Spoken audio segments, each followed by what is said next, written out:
inside the 30. Hester's going to take it all the way for a touchdown. Fields stumbling, trying to cut it back. Justin Fields making magic happen. There goes Fields. Touchdown! Hurts on first down, fires downfield. It's Deshaun Jackson back in the lineup. Missed the last 7 games, and he will take it 81 yards. A somersault into the end zone. His first touchdown of the season.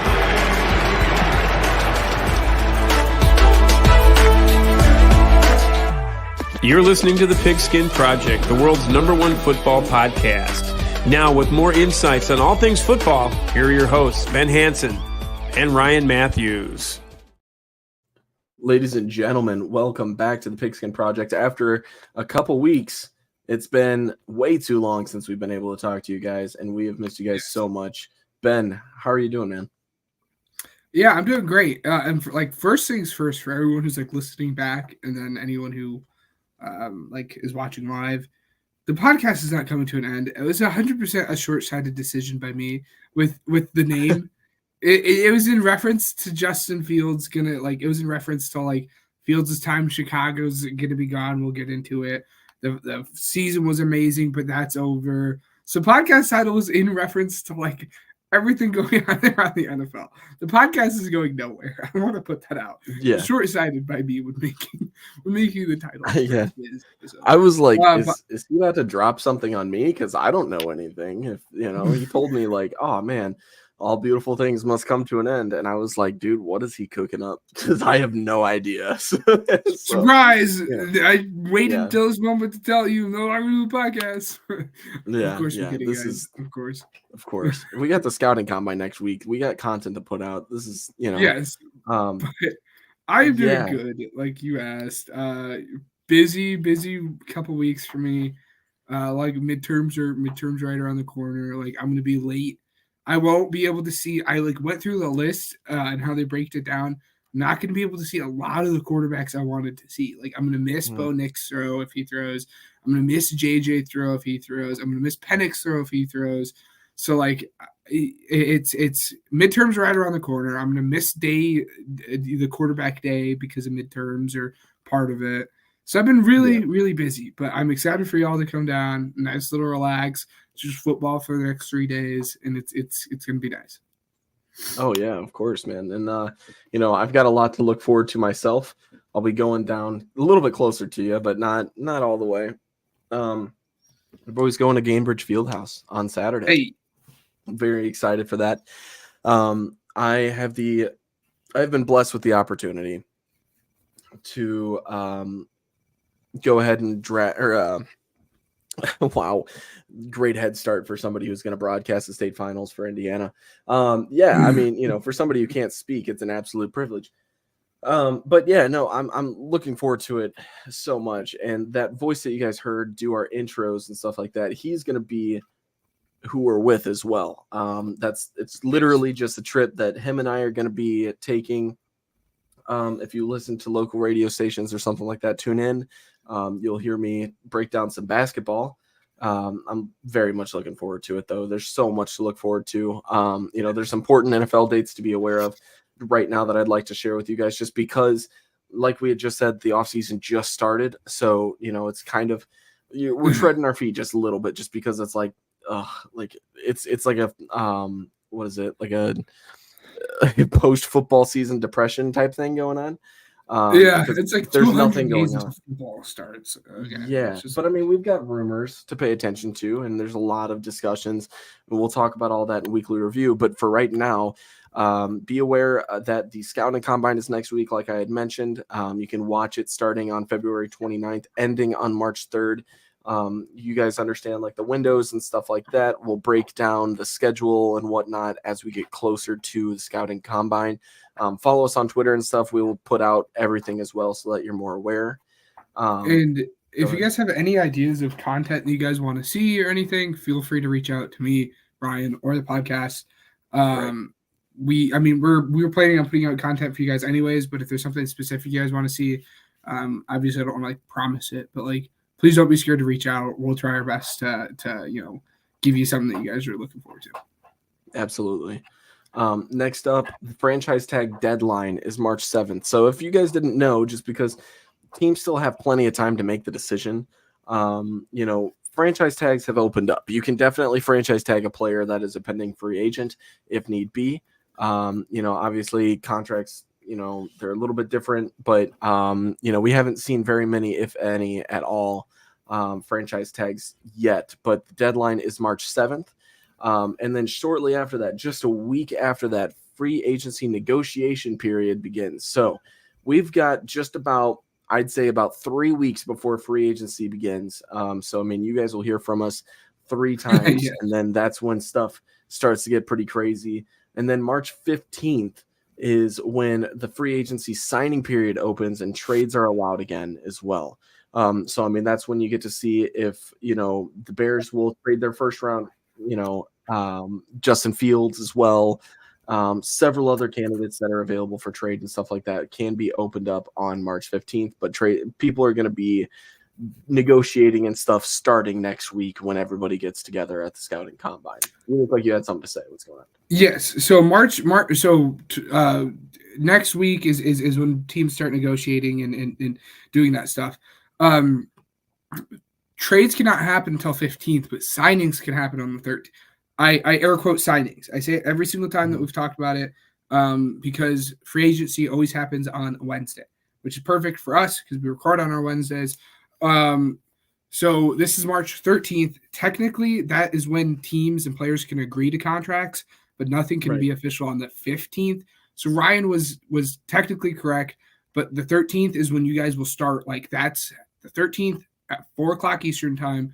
That's when free agency, that's when you will get all the news of like 20 players rushing in on March 13th, getting signed.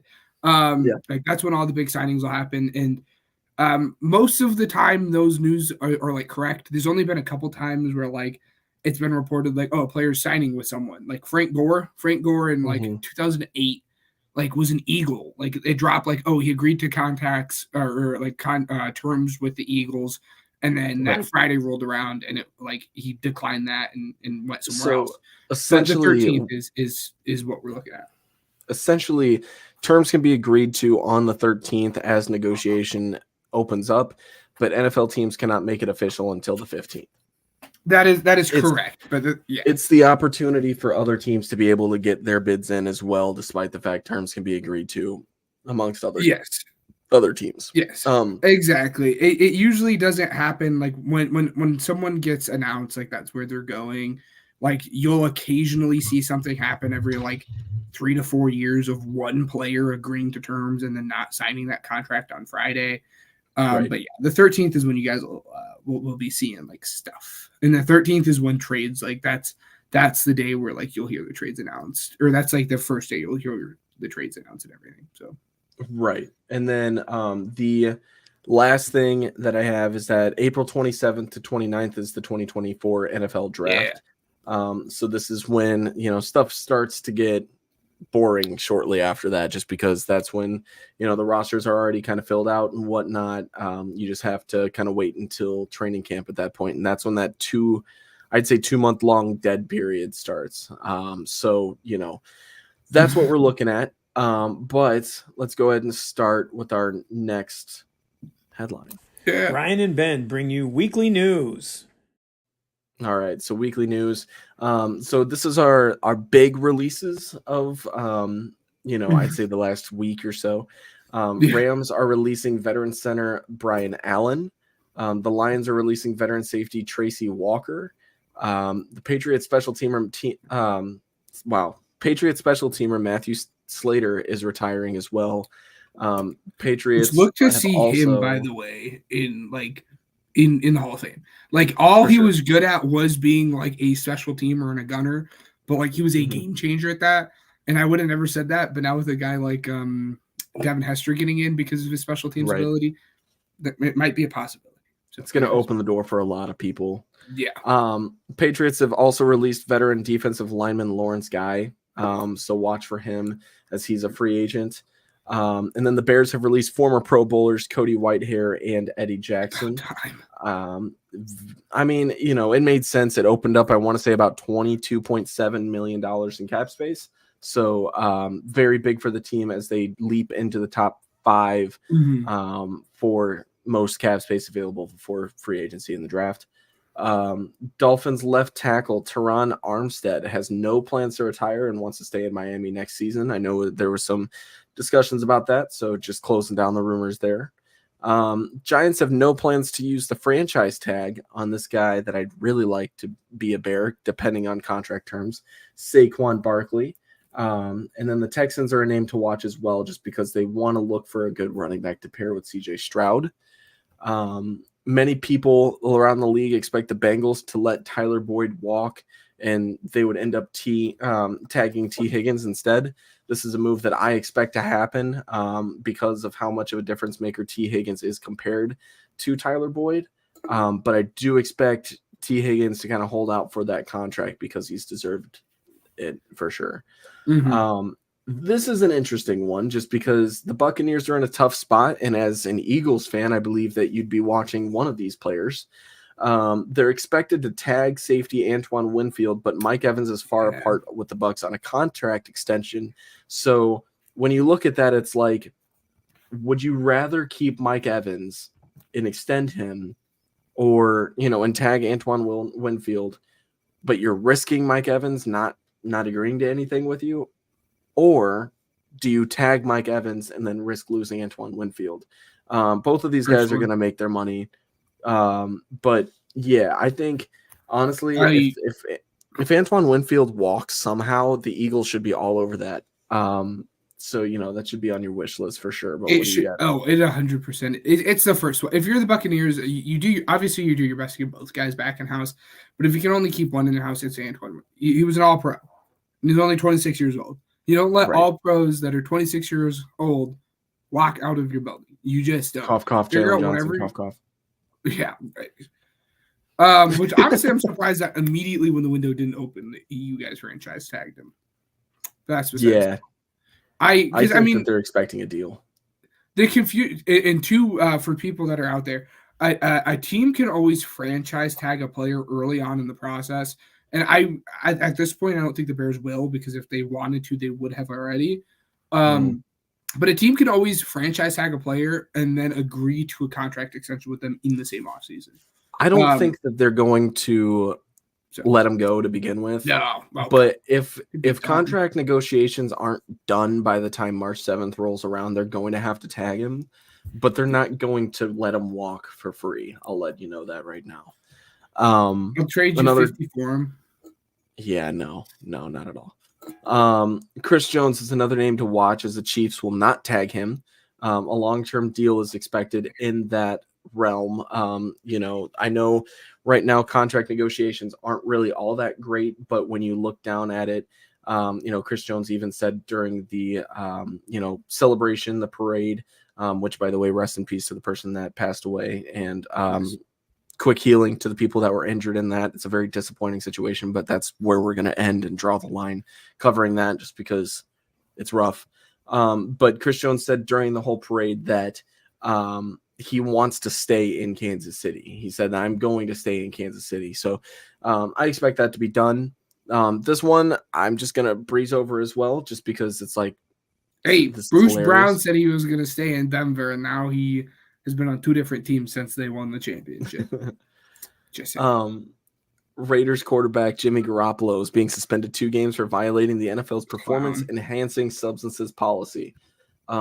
Taking performance-enhancing substances when you're the second string is bold. Well, that's definitely a choice. So the story behind that, though, is it was prescription medicine. This is factual because they tested his medicine. So it's prescription medicine that he was taking for like a sickness. I don't know what he was taking it for, but he was taking prescription medicine from a doctor. I said there was a trace of something that he wasn't supposed to have in there. And that is just one of those cases that if you go to the league office, you say hey, a doctor has prescribed me this medicine, and then the league can approve it and you'll be just fine. So that was on him for not getting the league approval before taking it, and you should have known what you were taking, especially when you're a top tier athlete and that's a risk. Right, for sure. This one we're both extremely excited about, and you should be too if you play video games. I did get a phone call today, by the way, so this is cool as well. I will explain later. EA Sports' College Football 25 is expected to release this summer as the full trailer revealed. A full game reveal is being discussed for May. So I know that the summer release date was, a release date has not been revealed just yet, but, May is definitely when we'll probably get a reveal. I would say end of May, early July, probably. June, July is what people were like predicting. So, yeah. I signed up for this thing to be entered into become a VIP with EA Sports. And I got a phone call today, and I am officially a VIP with EA Sports, more so concerning Madden. I'm going to be getting exclusive drops and stuff like that for Madden Ultimate Team, news and stuff like that as well. But this guy that called me, he gave me his personal number and stuff. I'm not going to give that out, but he did say that, if I have any questions or anything like that, to kind of reach out to him. He said that it's going to be more so a personalized experience for that, and he's going to let me know when certain drops are happening, and if I have any kind of complaints, which I did complain about one thing. I'll talk about that too. I told him that I think it's ridiculous that if you don't have an 85 or over overall, you're going to miss wide open receivers just because of the new accuracy settings. I think that's stupid. If you play Madden, you know exactly what I'm talking about. It's equally as frustrating. I should have complained about corners and linebackers jumping up and getting an insane vertical and picking off passes they should never be able to pick off. No, but that's what happens when you throw bullet passes. You can't throw bullet passes, you bum. And I would not know about not having an 85. Don't call me a bum. Receiver. What's my record against you? What is your record against me? I'm 2-1, pal. No, you're not. Maybe in games we've completed all the way, but I promise you, I mopped the floor with you last time. Multiple times. Y'all. When he's come for the combine. I will tweet out when we start, and I'll tweet out the final score. That's besides the point. I would not know about not having an 85 overall wide receiver on my team, though, because my entire MUT team, everyone on that team is 90 plus. Everyone. I don't have special congratulations, teams. buddy. Everyone else is okay. You bum. Well, you bum. I'm going to whoop you in NCAA football because we're talking about that too. It's going to be great. I'm going to rebuild Coastal Carolina, and it is going to be great. I'm going to beat OSU or whoever the heck you choose. Kennesaw State, I don't care. You're going down. Everybody knows it's Boise State that I'm going to take to the College Football National Championship in this game. But my field blue is going on your field blue. All right, pal. Either that or Tulane. But here's the thing, regarding this game specifically in this headline. I asked him because he was like, do you have any other questions? I said, did you say that you worked for EA as a whole or just specializing in Madden? And he said, I work for EA. And I said, okay. I said, then my only question to you is, what is the inside scoop that you can give me on a college football game? I was like, I know you've got to be able to give me something. Like, what can you give me? And he said, well, I know as much as you do right now. They haven't given me access to certain information, but he does know that he will get certain information when it comes across. And he said that he can't promise anything right now, or I'm not going to promise anything to you guys right now, but he said that if he's able to get me an early release date before it's officially released, he will call me and let me know. He said that he will schedule a call every Wednesday, or not every Wednesday, but like a Wednesday out of every month to call and check up on me and see how I'm doing and if I need anything for this game.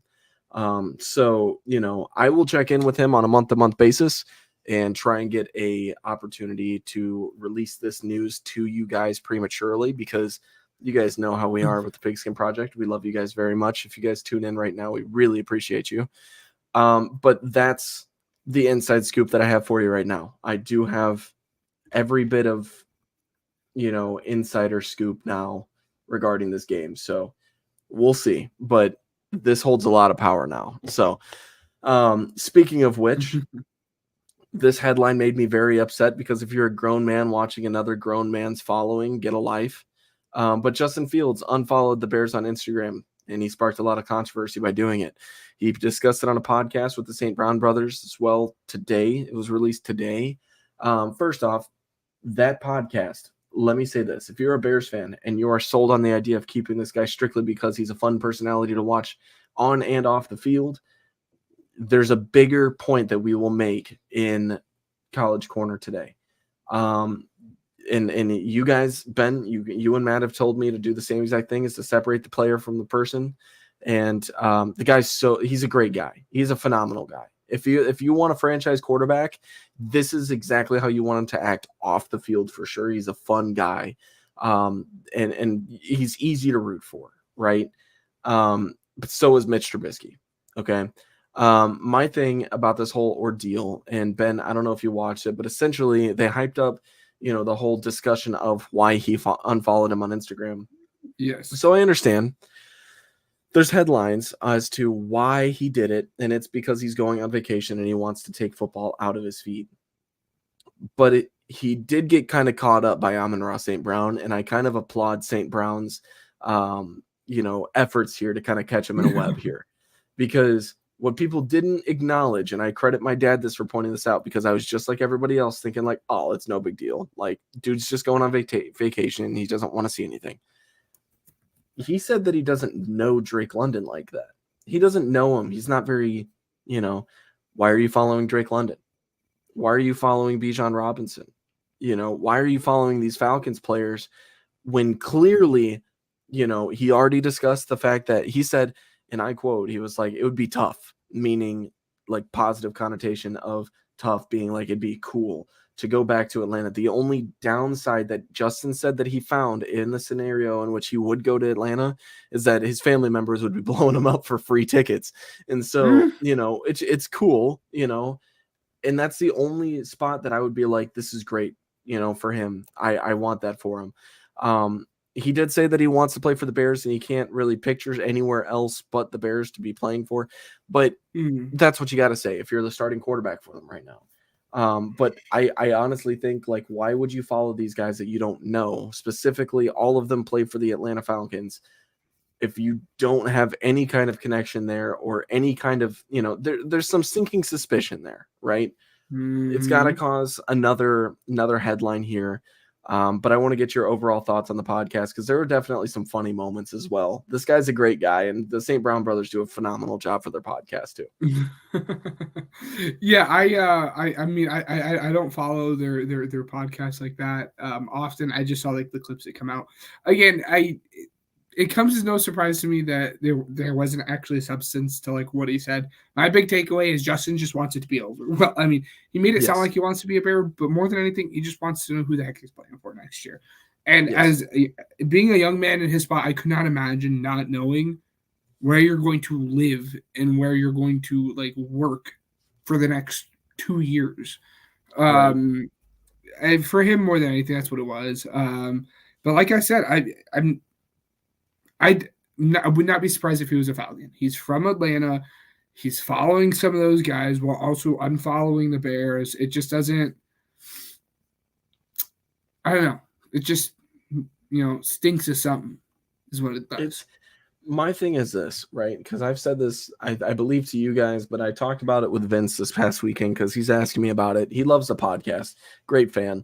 We'll probably have him on it hopefully soon at some point. But – Vince was talking about it with me, and he was like, what do you think they should do? And obviously I've discussed it more than once as far as who I want the starting quarterback to be next year. But that's not really the point that I tried to make with him. I said, I think the Bears absolutely screwed him over with his development and didn't really try as hard to kind of give him a surrounding to where he can succeed. And so at the very least, if they're going to trade him, I hope to God they do right by him by at least letting him have a say-so in it. You know what I mean?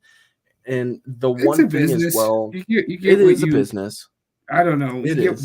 Take the best offer. Even if that's the freaking Raiders and he's back to blue. It's, yes, I understand. My thing is this, right?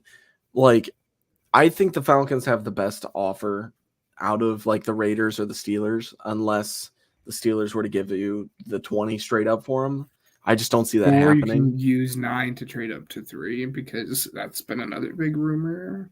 Dude, if that happens, I'm praising Poles as the greatest Bears GM of all time. It's not going to happen. I'll tell you that right now. I mean, If it would it be does- more than just it would have to be like Fields 9 and like a 4th round pick or something. It wouldn't just be Fields. I'd be down for that for sure, but I feel like 3 is going to be so much more valuable for literally, I mean, just the Patriots. I feel like they could trade back for more than that if that's what they intend to do. I think so. I think so. That and there's a quarterback that's available that we'll talk about later on. That I think, I mean, I don't know. There's a couple of them that I think would be very good, but overall, I just hope the Bears treat Justin with some sort of respect on his way out. I love Justin so much, man. I want him to succeed, and I hope he does succeed elsewhere. It's just, it's a shame of how it wound up to be in Chicago at the end of the day. With that being said, we have a segment that we have talked about for weeks and weeks and weeks and weeks. Ever since I first declared that I would be putting together a big board, we said that we would be talking about it, and that's our top quarterback prospects. Next week, we will have a completely different, segment as far as position-wise. Stay tuned on the Twitter, mm-hmm. and we'll let you guys know. Yes, yeah. I would absolutely love to assess the offensive side of the ball first, in my opinion. You want to do all offense versus all defense?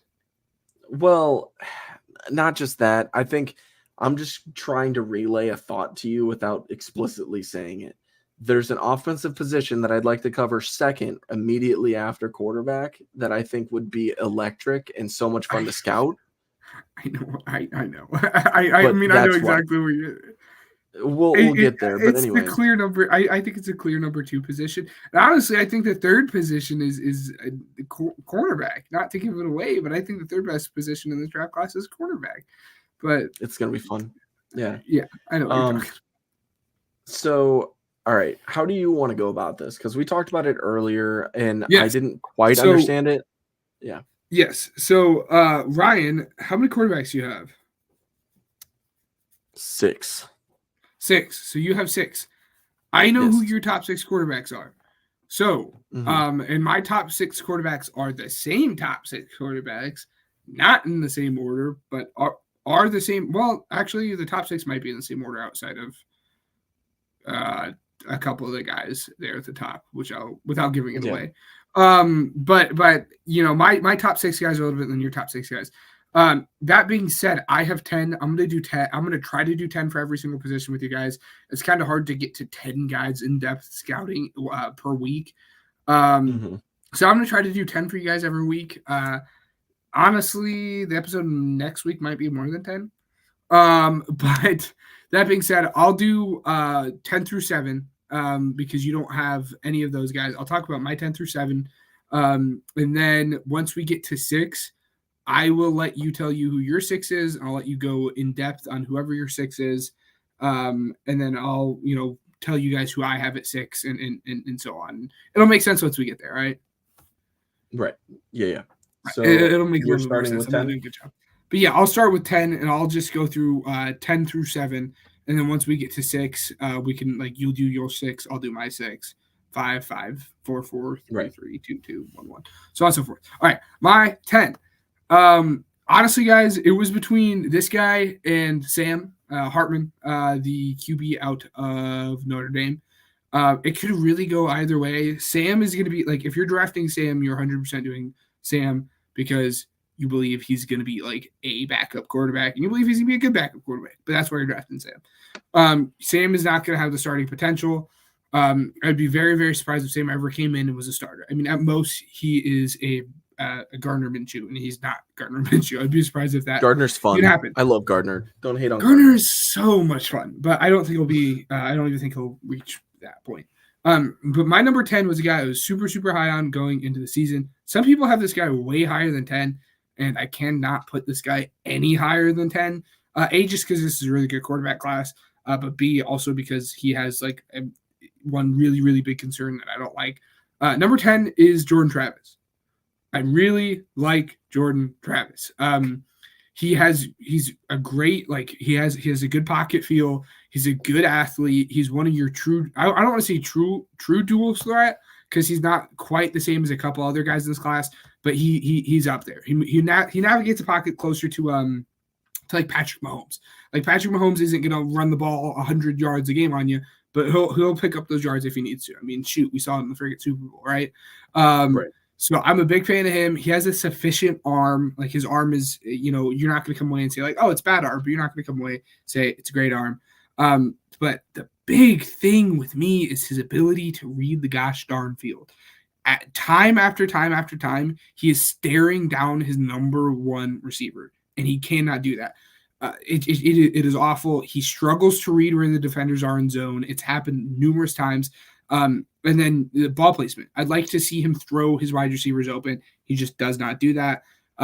So I think he has the tools. I think he's good in the pocket, has an okay arm. He's good at running, but he needs to get into a system that's going to teach him how to read the field better because his processor is not quite there yet. Like I said, he needs to learn how to throw against zone, and he needs to know how to read the field better. And then that's not talking about the obvious con. The obvious main issue with him is his leg injury. He shattered his ankle. He'll be good by the time that training camps and everything starts. But that's obviously huge. How is that going to affect him long term? Number 9 is the premier backup in this class. There's that guy in every class. He's your Bailey Zappi. He's your Easton Stick, if you guys go that far back. It's Michael Pratt. This dude is never going to be amazing, but he's going to be your premier backup. This guy is going to be your Gardner Minshew. This guy is going to be your Bailey Zappi. Again, that's Michael Pratt. It's Tulane, if you guys don't know. He has a great touch on his football. He has really, really good football IQ. He knows how to move defenders off the spot with his eyes, again, which is something I could not say about Jordan Travis. And he's not the runner that some guys are in this class. But like I said, he's really good in the short game. He knows when to take what the defense gives him. He's not – I wonder how that's going to translate as well to the NFL with better athletes, but he's not a negative when it comes to using his legs. In terms of the two big things that come off to me is he's a rhythm passer. He cannot play out of structure. He needs a structure. He needs to be hitting these guys. And when he's having an off day, he's having an off day. And then he just needs better velocity. His throws, he's a great touch passer, but he needs to be able to zip that thing in there. And I don't think he can at this point in his career. It's different banking on a 20-year-old versus a guy a little bit closer to his age. But I think he'll be fine. I think he's going to be your premier backup. Guy I have at number 8, which is consensusly on, I think, every big board that I have read, because obviously I do my scouting, but then I go across and I look at what other people think, so I'm not absolutely crazy. Consensus on this guy is he's QB7. I have him at QB8 because I love my QB7. We'll get to him in a second. But most people will have this guy as QB7. Everywhere you look, we'll have this guy at QB7. I think I'm the only guy that has him at 8. That's Spencer Rattler. The big thing with him is everyone who watched him in high school knew he had maturing to do. There's that Netflix show, I forgot what it was called, but he was not it. He had a lot of maturing to do, and we saw that too as well when he was at OU. That was the big issue. He's transferred to South Carolina, and he has looked very good. All accounts, he's a better teammate.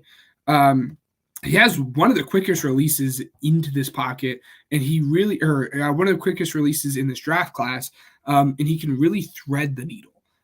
He has the QB1 mentality, he's going to make, or he at least has the belief in his head that he can make all the throws on the field and be that guy. I would not be surprised, we talked about this privately, if some team like the Rams would try to get this guy with their 3rd round pick and try to develop him. This guy is not your Michael Pratt.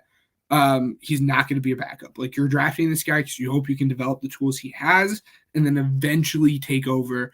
But the biggest thing with him, like I said, and it can be an absolute pro, but then he's overconfident. And we'll get to a couple other guys in this class that are overconfident, but sometimes he plays hero ball, and I don't like it. Like I said, he has a good quick release. He threads the needle, and sometimes he gets overconfident, believes he can do it with everyone. He isn't. He works good in the pocket, but he's not a scrambler. He has a nice little pocket feel, but he's not going to be a plus athlete at the next level. And then, like I said, the personal issues. And then number 7, I am like way higher on this guy than anyone else too. Like some lists don't even have this dude in the top 10 of quarterbacks. For me, it's Joe Milton. Again, another private conversation that we have had away from everyone else is if this dude played somewhere else for 4 years, we would be viewing him differently. But he's bounced around. He was at Michigan, and then he went from Michigan, and now he's at Tennessee. He played the first 3 games of last year at Tennessee, but then he got hurt, and the whole like Hendon Hooker mania happened. So then he lost his job, and then this year he has not played well. If you guys couldn't tell by that, he's older. He has now played his 6th year in college football, and most of the time that's a nice little pro and con because he's a little bit older, but he's seen the football field. He's played a lot. That's someone like Sam Hartman. Sam Hartman's played a lot, and you can see that on film. He's really, really smart. Joe Milton has only played 17 games, and he's in 6 years. It's a little bit of a concern, and he's an absolute project. But speaking of that, he's one of the best project quarterbacks you will see in this class. His physical tools are absolutely amazing. He has the best arm in the class in terms of like the ball he can get underneath. If we're talking about best throwers, those are going to be the 2 top guys in my opinion, but strictly just pure arm ability, throw it down the field, it is Joe Milton. The dude has a freaking rocket. I bet he could throw from end zone to freaking end zone. He has the best arm in the class, which makes me think he can hit every single pass at every single level. He has a good frame. He's 6'5", and he's a great runner. He rushed for 6 touchdowns. Let me look that up. I should have that written down. I'm really disappointed I didn't. But he has all the tools. He has great size. He's a good runner. He has the arm. The main issue with him is he needs to learn how to dial that in. His accuracy has been the best this year that I've ever seen from him. He has 20 touchdowns and 5 interceptions, so it's not like he was a turnover machine or anything. But I'd like to see him dial his arm in a little bit more, especially on those deep passes. He'll launch something down the field for 70 yards and still overthrow his wide receiver by 5 yards. You don't like to see that, but, it's okay. Let me try to find his stats. Sorry, guys. Trying to find his rushing stats for y'all. He had 7 rushing touchdowns this year. He's just a big body guy. He's really good. He's a project. If he played at if he played at a program where he started for 3 years consistently, we would view him more of a Josh Allen type. Like he has, and I'm not going to comp him to this because he's not the same as a processor at all yet, but his physical tools are Josh Allen-esque with how big of his arm is and how good of a runner he is. And the size. I'm not saying he's Josh Allen, guys. Please don't take my words and spin them. But he's Josh Allen-esque with his physical ability. And it's hard for me to not put someone who has Josh Allen-esque tools not at 7. Right. But 6 now. 6 is where you start having guys ranked. I think we're in agreement on number 6. I could be wrong. But who is your 6? So I actually, since we last talked, I'm moving my guys around a little bit. I hope it's who I think it is. I really, really hope it is some of the guys at the top. Anyways. So, okay. 6 is still Penix. Huge. Penix is, his deep ball accuracy to me is just absolutely insane. To me, I think he reads defense as well. His accuracy at all 3 levels of the field is just really good. His arm strength is good. He's got great anticipation. He's got great ability to throw on the run, for me at least. And then he also maintains good pocket presence as well. Mm-hmm. The bad, I know we talked about it with Milton. He's 24 years old. Milton is 23, turning 24? 23 turning 24. But Penix is injury prone as well. Penix also has that one read, and then he hits his check down really often as well. It's not really something, to me, it's a confidence issue. I don't like that. Athletically, he's nothing too special, to be honest with you. And anybody else listening, I didn't really scout out 7 through 10. Otherwise, there's a chance that I might have put Milton in front of Penix.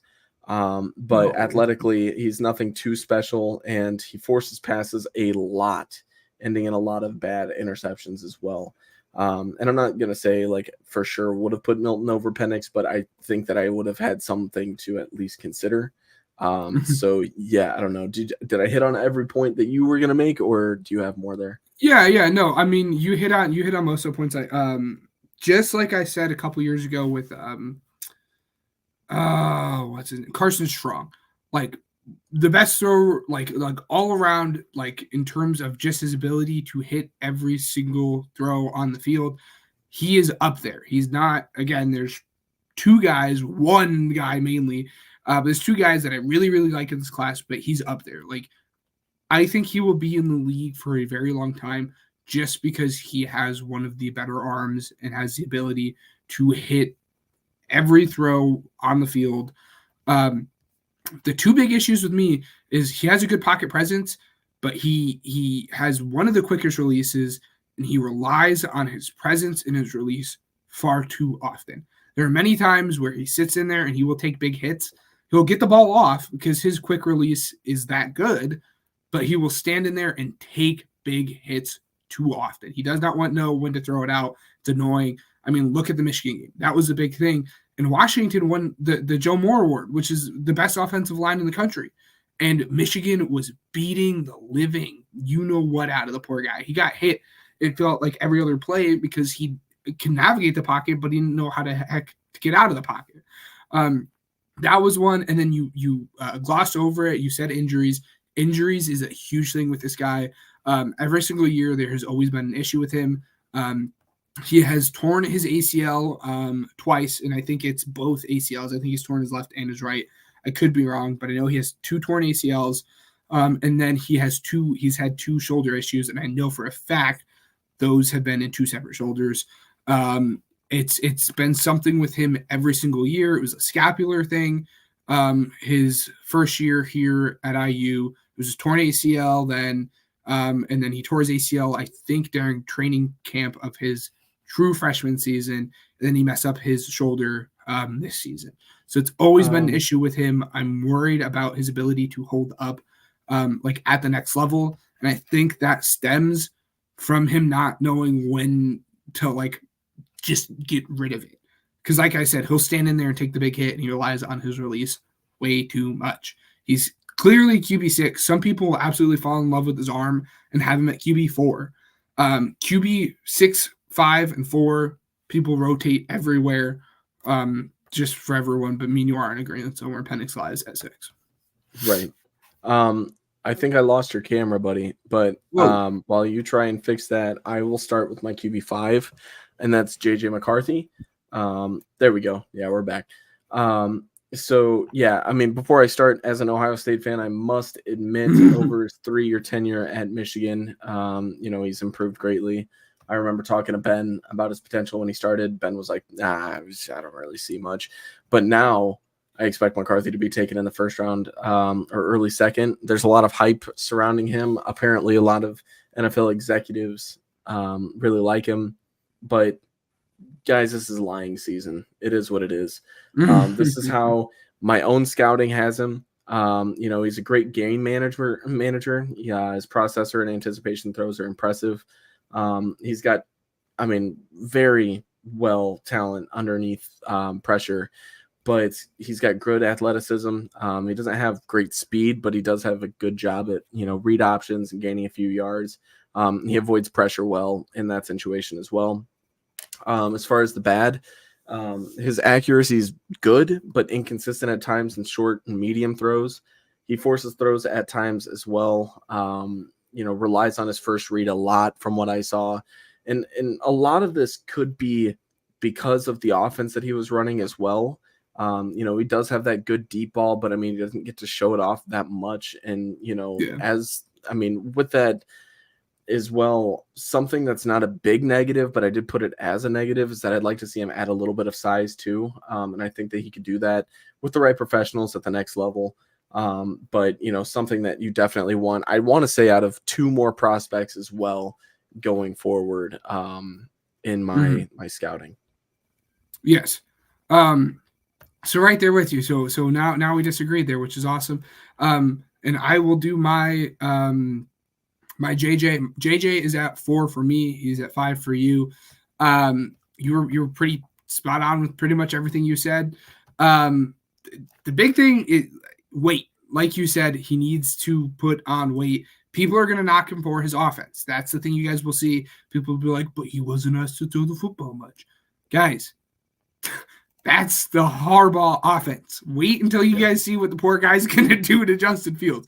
And all jokes aside, when you have the best run game in college football, you use the best run game in college football. When you can chunk 8 minutes at a time off the clock and score 7 points when there's 10 minutes left in the game, you chunk 7 minutes off the clock, score 7 points when there's 8 minutes left in the game. You just do.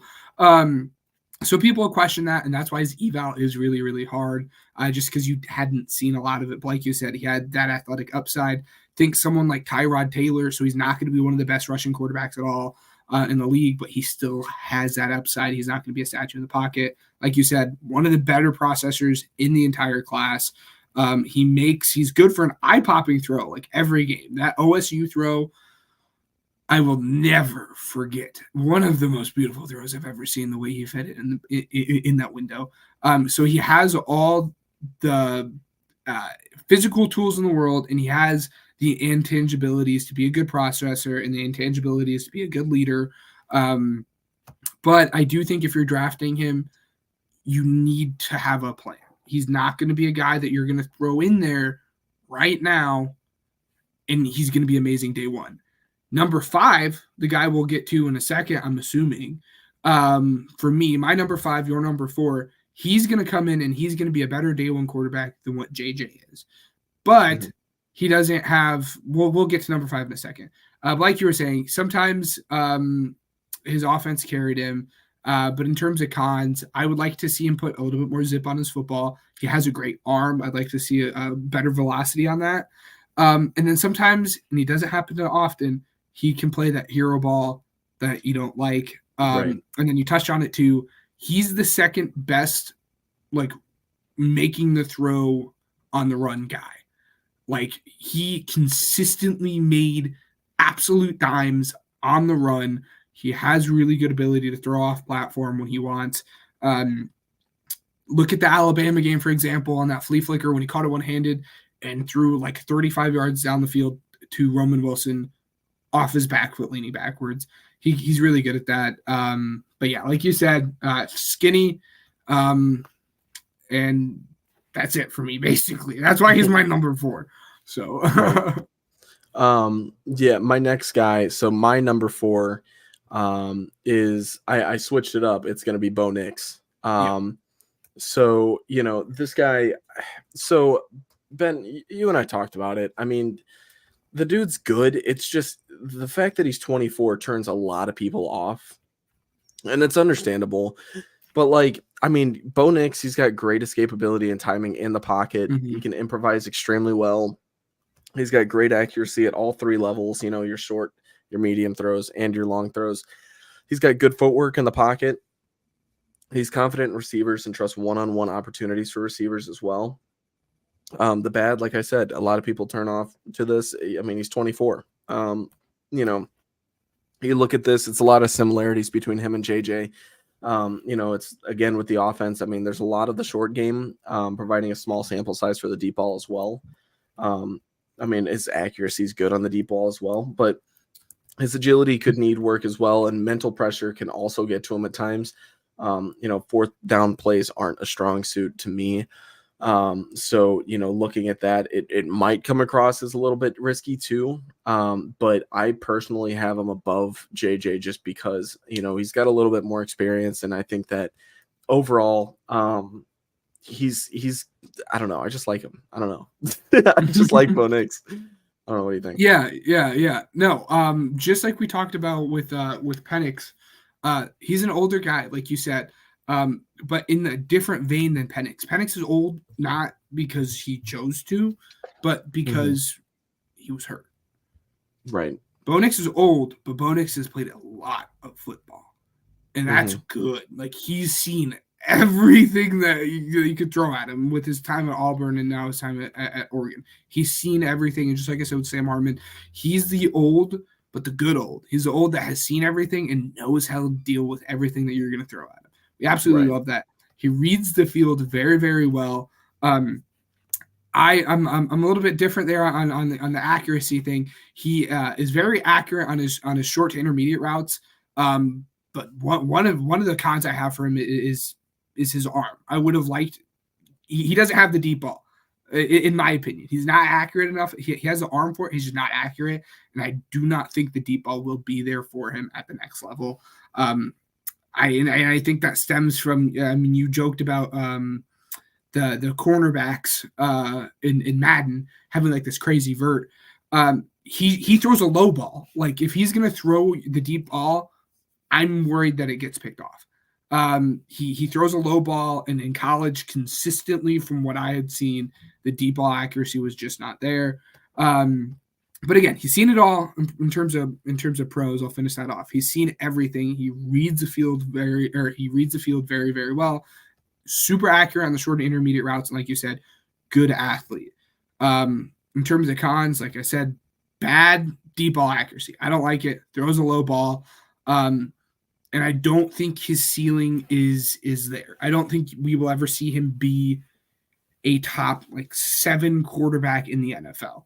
And you're drafting a guy that high, you'd want him to. And that's my big concern. Yeah. I don't ever think he reaches the pinnacle of football. I could be wrong. I very well could be wrong. He reminds me a lot of Brock Purdy.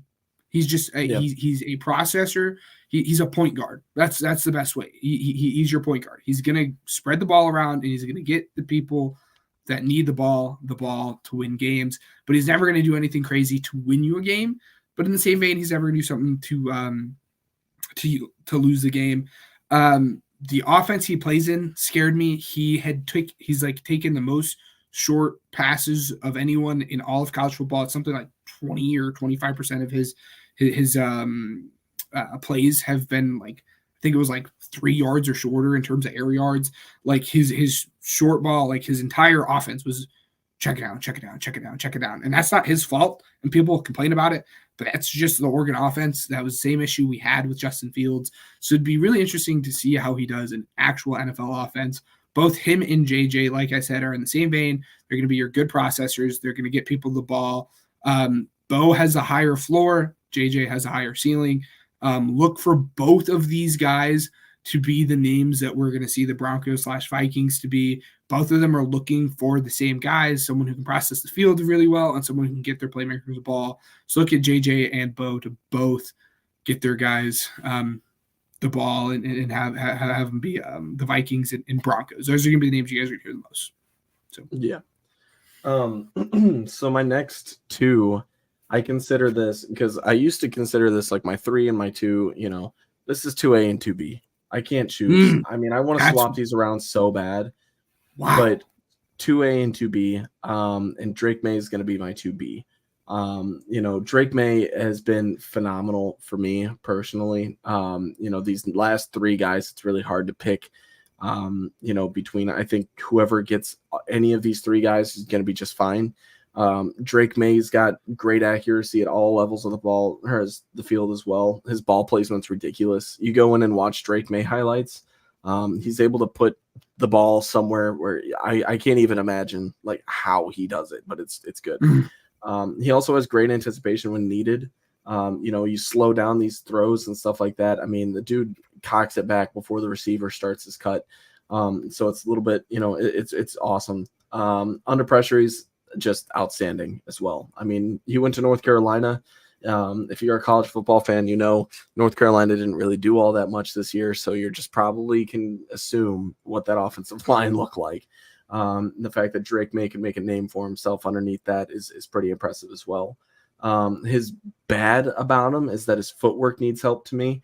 He takes a couple extra steps from time to time. It's kind of irritating. He likes to look down his receiver way too often. Or he even drifts towards his receiver in the offense as well, thus giving the play up to the defense sometimes as well. Hey, guess what? He pats the ball just like an old friend, and we've talked about how that kind of slows down your rhythm. It's a bad habit that college quarterbacks sometimes pick up, but And then he tends to move into sacks or give up on the play too quick as well, and he just loves to hesitate. So, Drake May as a whole, I see a lot of potential in this guy. I think he's going to be good. The guy that I just keep coming back to compare him to is Justin Herbert. But that's my 2B. But I can't put a number 3 title on either one of these guys, and I'll get to my number 2 right now, or not right now, but after you. I can confidently say I can put a number 3 title on one of my guys. That's a beautiful thing too, guys, about scouting, is how different guys are and how guys view different guys differently. Drake May is firmly my QB2. And I've said it to you before. There, in my book, is a bigger gap between May and Daniels from 2 to 3 than there is from Caleb to May. I think it is, again, I think to me, Drake May is head and shoulders a QB2. In any other class would be QB1. And there's conversation out there that like it should be Jane Daniels and even like Cliff Kingsbury, like maybe he'll take Jane Daniels at 2. And no, guys, this dude is the best thrower there is in this entire class, and he's in a class with Caleb Williams. What are we doing? This dude, like, and I mentioned the whole passer thing, and I hesitated when I said Michael Penix was the best thrower in this class because Drake May is in this class. Drake May is one of the best passers, pure passers of the football that I have ever scouted. He is that good, guys. He will hit every single level of the field whenever the heck you want. He's the only guy in this class that has more touchdowns while throwing over the middle of the field than turnover-worthy throws. He's the only guy that has more touchdowns than turnover-worthy throws when throwing over the middle of the field. Right. Caleb Williams isn't even like that. Like Drake May firmly for me again is QB2 in this class. To get off that rant for me, it irks me a little bit when people have Jane Daniels in front of him. If you guys couldn't tell, but again, that's the beauty of scouting. Really good build. Like I have already said enough. He is a great thrower. He reads the field very, very well. And he throws very, very well when like defenders are on him. So he makes some crazy, crazy throws when D tackles, D ends, nickelbacks are bearing down on him. He throws it like it is actually insane how accurate and how good of his arm is when he is getting hit.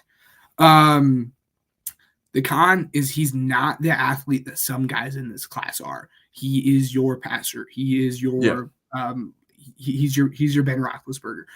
While he's definitely a better athlete than Ben Roethlisberger, and that's hyperbolic. He's not the athlete that most of the guys in this class are. And then the concern with me, while he's such a great thrower within like structure and such a great thrower when guys are bearing down on him, that accuracy drops when he is on the run. He struggles throwing the ball on the run. It disappears. And then he just the last knock on him is just he doesn't have the same experience that a couple of these guys in the class have. As you've said, like Penix is older. Bo is older. Caleb has started for 2.5 seasons. Spencer Rattler's older. Pratt's older. Travis is older. In terms of like playing experience, not in terms of age. They've just all had more experience than him. But yeah, I think he's by far the best thrower in this class. Really, the only knock on me is his ability to kind of move out of the pocket. But I think he's any team that gets him, and he should be the number overall 2 pick. You create your scheme around your players. You don't fit players into your scheme. Jalen Reagor. We took Jalen Reagor because we needed a deep threat when we could have had Justin Jefferson. One of those funny situations. You just take the best player available and you fit your scheme around him. You don't try to fit a player into your scheme. I think it would be a mistake, in my opinion, to take Jaden over him, no matter who it is. Whether that's the Commanders trading out, or it's the Commanders there. I think Dre is QB2 firmly for me. And it's close, That's fair. And again, that's the beauty of scouting. Everyone's different. I mean, I know there's a lot of people that, the way I'm speaking of him is very high, guys. For those who haven't seen quarterbacks, don't get it twisted. Ryan isn't giving this crazy hot take when he's saying Jayden is better. This isn't he's not in he's in the minority, but it's not weird. Yeah. It's 40-60. So I think of him very, very highly. That's not people do think Jayden is better than him too. So Ryan's not crazy minority there. Obviously, Jayden is the next guy we're going to talk about, who Ryan has at 2, who I have at 3. Yes. So yeah, I mean, going into that, Jayden's got great mobility. I'm gonna just say this right now, just to kind of say it in a nutshell. You draft Jayden Daniels, you get in Justin Fields, but what Justin Fields is right now. He's got potential and everything like that. He can be great. I think he will be great. But yeah, he's got great mobility and speed, just like Justin. I mean, good ball placement and accuracy, but not as great as May, to be honest with you. May does fantastic plays. I just value, okay, so when I think about Jayden Daniels and how his accuracy steps up to Drake May's, obviously Drake May is a little bit higher, but because Jayden's right about here, if Drake May's an A+ accuracy, then I would give Jayden maybe a B. And then at that point, the athleticism kind of shoots him up a little bit more the board for me. I'm with you there on the deep ball. I think Jayden's deep ball is really, really good, but I have concerns about his short to intermediate, but we'll get there. He handles pressure well as well. It's something that I'm very impressed with, but his size is another thing. Him and Drake kind of need a little bit of work on the size. But like I said, it's not a very big negative whatsoever.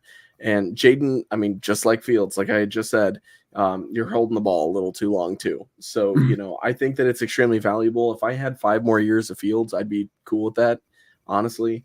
I mean, obviously the Bears situation's a little bit different now that they have the number 1 overall pick and could pick a guy like Caleb Williams, who we're talking about. But, if I'm a guy, let's say the Falcons, right, where you're picking at 8, if you have 5 more years of Fields, if the Falcons can get their hands on Jayden Daniels, I think that's a win for them. And I think, that'd be absolutely huge. But, for a team like that, it'd be good. But ultimately, it's not my point. My point is that Jayden Daniels is a very athletic quarterback and has very high upside. And I think, to be honest with you, I think this is going to be the superstar of the combine. So we'll see how it goes, but that's my take. Anyways, Ben, your turn. Yes. No, so in terms of Jayden, like I said, he's my QB3. Sorry there. He's my QB3. He had a great, he improved his deep ball so much. He had taken a huge leap from who he was at ASU. He transferred from ASU to LSU for his final 2 seasons. Completely different guy. We'll get there. I have my speculations as to why. At ASU, he was at the point where was he draftable? And now he's probably going to go in the first round. And that's not crazy. Guys make that jump all the time. I mean, Joe Burrow is the same. And now look at Joe Burrow. So his improvement was crazy. His deep ball is very, very good. He struggles throwing over the middle of the field often, which is really funny because I was just talking about how good Drake was at it. He struggles throwing over the intermediate routes. His short routes are fine. I mean, it's nothing crazy. I wouldn't say it's a pro nor a con. He is a dual threat. I mean, that's why you guys are going to draft him. Ryan covered it. Awesome. Dual threat. Ryan said everything I needed to say about that. In terms of throwing, I would have liked to see him throw with anticipation more. He just didn't do it often enough at all. Slender frame, like Ryan said, skinny. The issue with him is he is a skinny frame and loves to run. And he's good for stupid hits every single game. He needs to learn how to slide. It concerns me. I would not be surprised if he gets hurt often his rookie year. I mean, we saw We saw Anthony Richardson get hurt, and Anthony Richardson's frame was significantly better than Daniels was. It is what it is. He'll put on size at the next level. He'll learn how to do that. He's a great, like you say, great athlete, and a good deep ball thrower. Again, I think he needs to improve a little bit on more of those intermediate routes, though. But he's very, very good. I can see why people are enthralled by his athleticism at the quarterback position. My biggest concern with him, though, has nothing to do with anything about him as a prospect. It's who he was throwing the football to. He was throwing it to Malik Neighbors, who will be a top 10 pick, and Brian Thomas, who will be a top 20 pick. Top 15. Yeah, I say top 15. I have him in. I really, really like him. We'll talk about him in a future episode without giving too much away. We will talk about him in a future episode. He is throwing to some of the best wide receivers in college, period. It is who is throwing to. He, no matter where he goes, he is going to take a step down from who he was throwing to. And it's going to be interesting to see how he does with guys that are not Malik Neighbors and Brian Thomas and someone that is not in that offense. Malik Neighbors, or it was Brian Thomas, when lined up in the slot, ran 60% of his slot snaps as fades.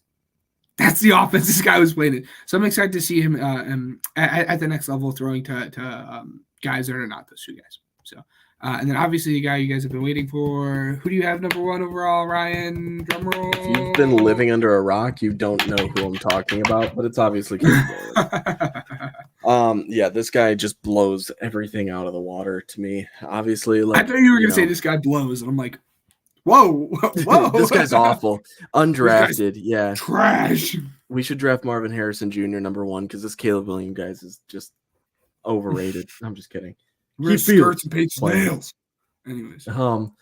Anyways, yeah, his arm strength's just crazy. I mean, dude, the thing that makes me very impressed is the fact that, okay, there's one play that comes to mind specifically when I think of an example, and it's it was a botched snap. Dude picks it up off the ground, scrambles to the right outside the pocket, has pressure in his face, and just lobs it 70 yards or however many it is, and it's a completed pass for a touchdown. It's whoa, this guy has straight up superstar talent, and he is able to make these huge fun plays to watch, to be honest with you, and it's because of his arm strength. His accuracy is insane. Like I said, his speed and abilities to escape the pocket is very fun as well. It's so good. And then he quickly goes through his reads too. You'll see it's like a 1-2-3 type thing. He has a very impressive ability to maneuver the pocket as he reads, goes through his reads and progressions. And then, like I said, his throw on the run is just ridiculous. He can tightrope that sideline and get it right down to somebody literally just straight ahead of him. But the bad, okay, now this is obvious, there's bad in every quarterback. Yeah. Under pressure, he's very inconsistent. He likes to panic at times, but it's extremely bittersweet. I mean, his athleticism saves him a lot of the time. And I mean, he's got more than a few highlight worthy plays under pressure. But it's not as common as I would prefer. So, Ben and I have talked about it, I'm sure, on the podcast. I know we've talked about it behind the scenes, but I used to say he's really, really good under pressure. And then I started diving into more of his actual film instead of just watching highlights. And then I'm like, okay, now I get it. He can sometimes hold the ball too long as well. And then, he likes to play that hero ball. This is everybody. These points are very coachable as well. So that's why I'm not really too nervous about it. But he likes to turn down those easy throws in order to play that hero ball. And I mean, just because of that, he forces the play in intense situations as well. I'm looking right at the Notre Dame game, right in the eyes. Right. And then inconsistent amount of anticipation throws. I mean, he's not as great as May in that area. I mean, but like I said, it's very coachable. This is all something that you can do. And to be honest with you, you should have a good feeling about how this should turn out if you're the Bears, just because of I mean, his film's just ridiculous for one, but for two, like on an annual basis, right? We always have at least one quarterback that we talk about. There's several in this one, and this one's the best one. I mean, everybody has this guy number one, unless you're like Kurt Benkert and you're just an idiot. But like, you know, you go through everything. Caleb Williams is just that guy, and I'm excited to have him on my football team. There it is. What do you think? Yeah. No, I again, if you guys, unless you guys have been living underneath a rock, this guy is absolutely the best quarterback in this class. One of the better prospects that again, he's up there with. I don't think he's Andrew Luck. Please don't think I'm saying that, guys. But he's up there. His ability to create things where they're not is absolutely astonishing. But within that same breath, he plays hero ball too much. I don't like it. Sometimes you just need to take what the defense can give you. He's really, really good at making something out of nothing, but there's a fine line there. There's the Wentz line there, right? Like sometimes you need to throw the ball away and not keep on trying to dance around and not take a sack. It's really, really concerning sometimes. Sorry, guys. I'm in the process of trying to find one exact like back-to-back plays that is absolutely astonishing from him. But found him, which is awesome. Great arm, amazing arm, and like I said with JJ, really, really good on the run. This guy's the best on the run. I will show you guys a clip here in just a second of him doing it phenomenally. People have concerns about his leadership. I don't. I think it stems back from people being rubbed the wrong way about certain life choices that he has made.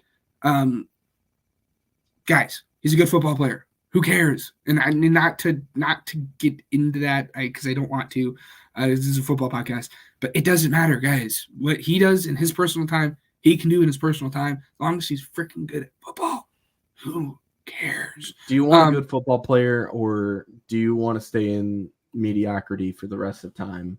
You cannot just pick and choose. Like you get your guy and you win games, or you don't. It's that simple. Yes, it's the everyone talking about what he does in his personal time actually gets me fuming sometimes. It doesn't matter. It's not important.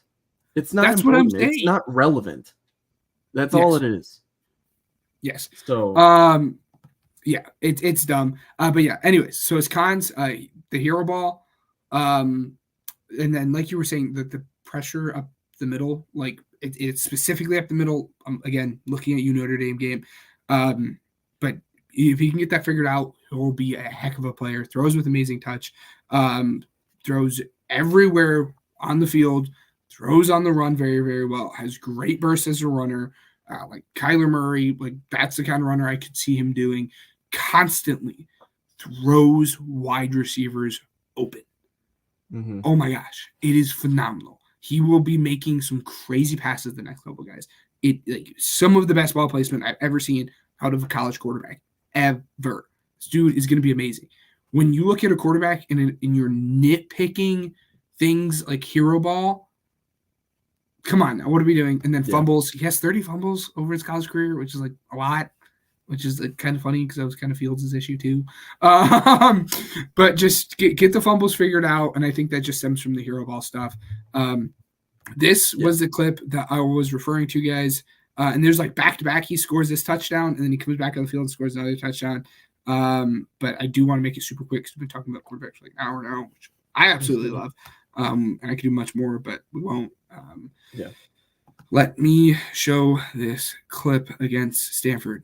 This is a clip I was trying to find, and it is phenomenal. And you guys will see it from the 22 angle, which is this one, if it would load. And then you guys will see the sideline angle as well. I'm pretty sure this is the one that I was thinking of. His ability to look. He looks at one read, looks at the second read, has now on his fourth read, and is trying to find something, and just dot. Absolute dot, guys. Can you rewind that really quick for me? I want to see the protection one more time.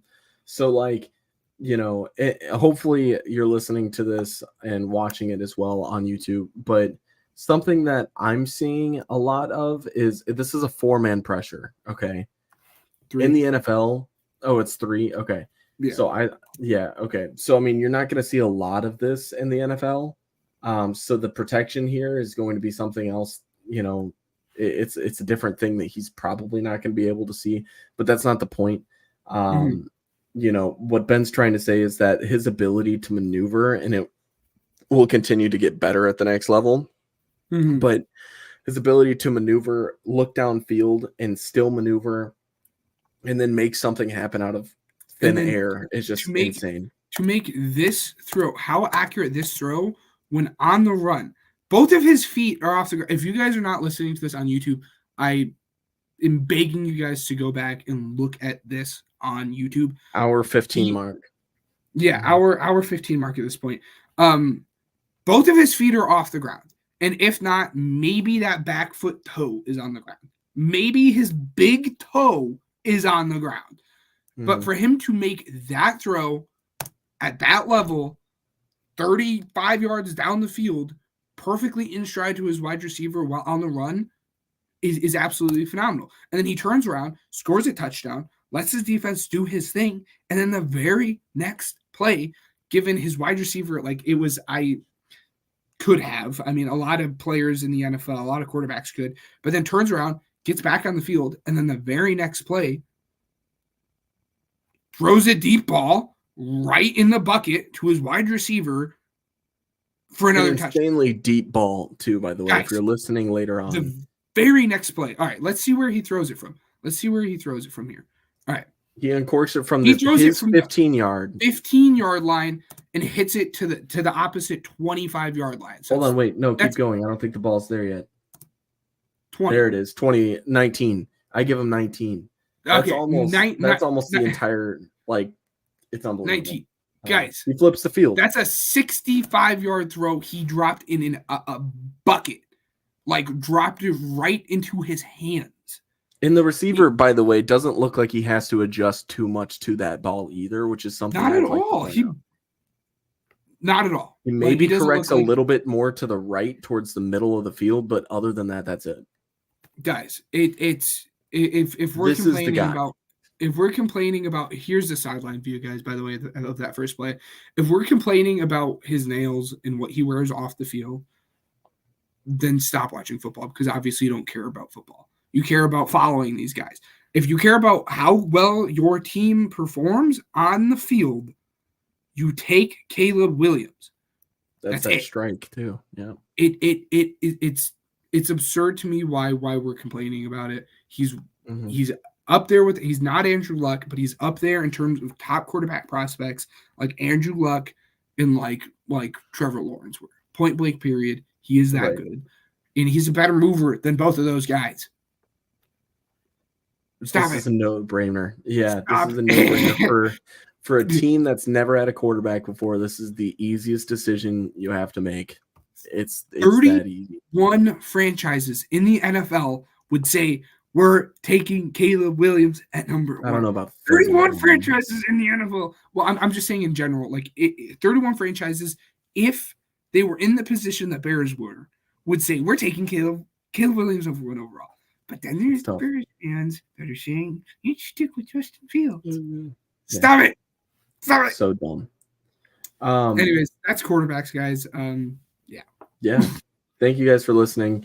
We will be back next week, and next week is the final podcast we will put out before the NFL Scouting Combine. So I'm gonna try and put out something regarding content and your own interest about it and what you'd like to see.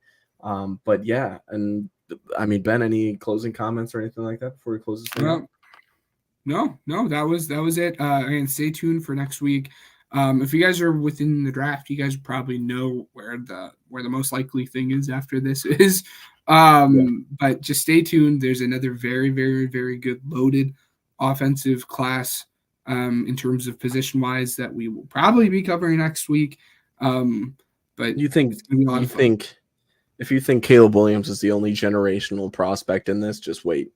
Guys, so ladies Caleb and gentlemen, Williams is a generational quarterback, and he's still going to be the second best prospect in this class. That's all I'm going to say.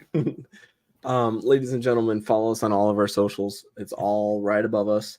And we will post on there as much as possible. So that's exactly why it's as important. Please leave a comment below. We get notifications and stuff like that for people who, look into that. If they leave a comment on what they'd like to see, we will respond to it and try and make up for it accordingly. It's going to be a long off season. So anything that you guys would like to see, that's what we are acting on. Otherwise, we will see you guys next week. We'd like to thank Spotify for Podcasters, Regional Radio Sports Network, and Uppercuts Grooming for helping us grow as a podcast. You can catch me on Saturday at Gamebridge Fieldhouse. Listen to those games if you are in the Indiana area. It's going to be awesome. And you never know. You might hear a Pigskin Project shout out as well, because Vince and I are normally pretty good at that. But until next week, we will see you next time. This has been the Pigskin